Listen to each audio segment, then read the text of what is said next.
আসসালামু আলাইকুম। সবাইকে পূর্ব আফ্রিকার দেশ তানজানিয়ার কোরবানির গরুর বাজার থেকে স্বাগতম। আমরা এসেছি কোরবানির গরুর বাজারে। দেখতে পাচ্ছেন এখানে আমি আপনাদের আস্তে আস্তে পুরো গরুর বাজার ঘুরে দেখাবো। এখানে বিস্তৃত মাঠ, এখানে এখানে গরু চারদিকে, বাংলাদেশের মতো এখানে গরু বেঁধে রাখা হয় না, ঠিক আছে? সবাই গরুকে মাঠে ছেড়ে দিয়ে রাখে।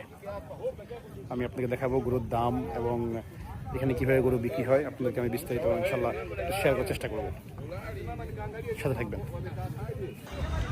দেখতে পাচ্ছেন আমি যেমনটি বলেছিলাম, এখানে বিস্তৃত মাঠ, চারদিকে গরু আর গরু।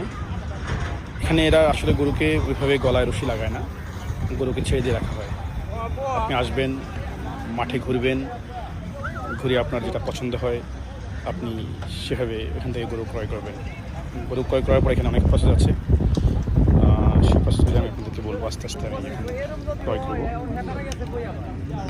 আপনাদেরকে আমি দেখাচ্ছি। দেখতে পাচ্ছেন আমরা গরু কিনতে এসেছিল, আমাদেরকে দেখে সবাই ফান করছে।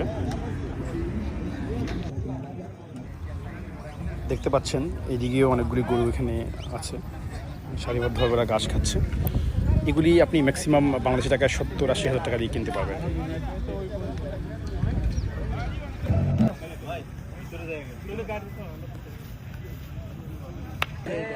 যাক, আলহামদুলিল্লাহ, অবশেষে আমরা এই গরুটা কিনে ফেলেছি।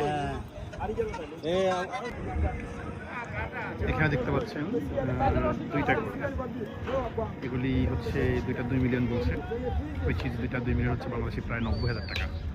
যাক, আলহামদুলিল্লাহ, আমরা এটা 1.5 মিলিয়ন 70,000 টাকা দিয়ে কিনেছি।